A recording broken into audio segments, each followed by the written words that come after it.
Hello everyone, how are you all doing today? I hope you all are doing amazing. This is your girl, your Agile Evangelist, Karen Fomafung, as you already know. I'm so excited to be here talking with you all today because I feel like it's been a long time. I've not really had the chance to come on here.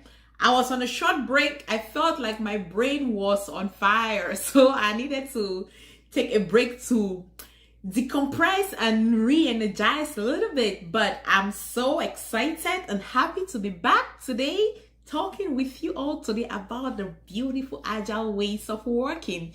So as you already know, if you are a returning viewer, my die-hearted follower, as always, I appreciate you, I love you, and thank you so much for being very supportive. If this is your first time here, just so you know, this is a safe space where we all can learn and grow about the agile ways of working, the amazing agile ways of working. This is a safe place where we all can exchange ideas and learn from each other about the agile ways of working, specifically Scrum. So stay tuned. Today, I'm just here to talk about something that may sound really small, but it's very important. So today, we're going to be answering this question, whether a Scrum team should claim partial credit for unfinished work. That's a very important question. How did this question came about? So today I was talking with one of my mentees who is currently a working professional in the agile space, and she shared a concern with me that their team wanted to, claim credit for a work that wasn't completed. So she wasn't sure on how to guide them. And we talked about it. I gave my suggestion, and I thought that it would be a cool idea for me to bring to the platform so we all can, talk about it. And I would be very interested in, hearing about what you have to say about the specific topic. So by the time I'm done talking, I'm just going to share with you where I stand regarding whether teams should claim partial credit for unfinished stories. So please feel free to use the comment section to drop your thoughts so that, as always, I can learn something from you all, as well as I am giving you my own suggestions. Now, let's go into our topic. Should Scrum teams claim partial credit for unfinished user stories? Now, you may be working with teams. Based on my own experience, I don't know about you, you will realize that for some reasons, Scrum teams are usually highly ambitious, especially the teams that are very mature, the teams that are to a point where they think that they can accomplish astonishing results. You see, so they tend to be highly ambitious, and you may realize that for some reason they may commit to some work or pull in stories into the sprint backlog. Let's say, for example, they may pull in, let's say, 8 stories into the sprint backlog, and then they end up completing only 6. It's very common, very, very common. Now, where the twist is the 2 stories that may be pending completion. Some work must have already been done on those stories. And then you will realize that I've been in so many circumstances or situations, just like my mentee, where team members wanted to claim the partial credit for the portion of the work that has been completed. So what is your take on that? Should these team members really be claiming the credit for the partial work that has been done? There was even a time when I worked with a team in the past, and they suggested that for the story, for example, this story was about a 5-story pointer, and according to them, more than half of the work was done already. It was like 80% of the work done according to the team members. So because the story was a huge story, and they wanted by all means to claim the portion that has been done. So as we were exploring options, some team members even suggested that, okay, why not split the story? Why not split the story, and the portion that has been done we can now claim the credit for the portion that has been done and close out the story, while the pending part, we can consider it as another story. Well, that sounded like a great idea, but now the challenge was that, when it comes to the work that you people are doing in a sprint. Your focus is adding value to the customers. Remember, and now going through the phases of the software development lifecycle, that is the SDLC. This story that team members wanted to claim the partial credit, and they were suggesting splitting the story and now claiming the portion that was done.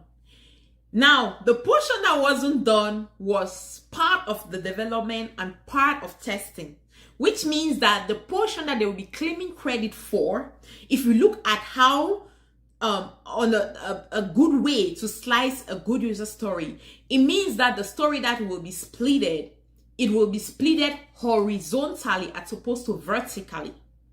I mean, if you want to know more about how to split user stories, quality, good user stories, that should be a topic of another day. So I will look for another chance and address that topic on how to slice user stories. So if you would notice that this story, the part that would not be completed is still just going to be a component. Now we want to be slicing stories vertically, not from a component standpoint, which means that at the end of the day, even the part that the team is claiming credit for, it will not be valuable to the customer, because the customer cannot really use a story that is that some components have been accomplished. So that's just output based as opposed to outcome. And as a team, what we are focused on is we want to be delivering outcome to the customer, which is value. You see, so even if we split the story and claim credit for the part that has been completed, the customer, which is our focus, will still not be able to get value out of this part that we have closed. So that was the main issue. So what is my recommendation, or what is my take on how this particular issue should be addressed? How should team address a story that has partially been completed, now moving to the next sprint? Before I share with you my opinion on this, I first just want to remind you that, that for those who don't already know, we offer high quality mentoring, Scrum Master training, coaching. So if you're looking to be trained, transition into the Agile career path, starting as a Scrum Master, and you're looking to get trained, please, I suggest that you check us out. Go to the description box or look right up above. You'll find our contact information. Reach out to us. Go online and see exactly what our program gives you. It is a fantastic program. Anybody that has passed through our program will highly recommend that. What we are just, we do everything that we're able to do to help you succeed. So it's a wonderful program. Go online and register. The very next upcoming session would be starting on January the 4th, 2022. So you want to be the first of the year 2022, reach out to us and we'll be more than happy to help you. And then at the same time, if you're in between just having a certification and a theoretical knowledge and landing that first job, you don't know how to close that gap, which is where mentor comes in. We will be more than happy to be with you through this journey of landing that job. We help you understand what it takes to finally land that job, and not just landing the job, to be very effective on the job. That's how we measure success. Success is not you getting that job. That's not success. Success is your ability to keep the job, to be effective, to stand out, in your organization, to deliver high quality value, which means at the end of the day, even if you successfully get the job and you're not adding that value, honey, you will be kicked out, you will be fired. So we give you the secret, to give you the tools, everything that you need to be successful on the job. So please reach out to us and we'll be more than glad to help you through this journey. At the same time, if you're already a working professional and you're struggling with your job, you need someone to help guide you through adding value to your organization, we'll be more than happy to walk you through this journey. So please go to the description box and get our contact information, reach out to us. We'll be so more than glad to help you. Thank you so much. Now, that aside, what is my opinion on whether team members should really be claiming partial credit on unfinished user stories? My opinion is no, they shouldn't. Even if the story is 99.999%, as long as the story is not done, as long as that story doesn't meet that definition of done, nope, they should not be claiming partial credit. So wait, you know why? I have two specific reasons or benefits for team members not claiming partial credit. Number one, if you all as a team agree not to claim partial credit on unfinished story, it will motivate team members to split their stories in smaller pieces. Because you realize that sometimes team members tend to want to claim credit, on stories that were huge, and now they've completed almost all of the work. It's just pending just a little bit. Let's say, for example, the 5-story pointer that I quoted earlier, and now they are looking, oh, that's a huge story, so we need to claim this credit. Now, if you all agree not to be claiming partial credit, you people will be more encouraged to split your stories into more smaller pieces, and the smaller the slices of your stories, the better. The smaller the pieces, the better. See, so that way you will be committing to smaller things that you will be able to accomplish at the end of the sprint, and then claim your credit. You see, so that's the number one reason why I think that team members should not be claiming partial credit. It's a natural tool that will guide team members to want to split their stories in smaller pieces. You see, that way, let's say even if it's a 1-pointer story or a 2-pointer story and they end up not finishing the story, they wouldn't really bother that much about wanting to claim the credit for that story. You see? And then the second reason why team members, I think that it is beneficial for teams not to be claiming partial credit is because once they already know, they are already programmed to know that they will not be claiming partial credit for the work, whether the work is 99.999% complete, it will mandate them to put in more effort or to be more focused on finishing work as opposed to starting work and leaving them uncompleted. You see, it will mandate them to focus on completing work as opposed to leaving a lot of work items in progress. You see, so that is why, to me, I think team members should not be claiming partial credit. And let's even put that aside. Come to think of it, the reason we are working as a team, as a Scrum team, right, is so that we can deliver what? Value to the customers. It's not about us.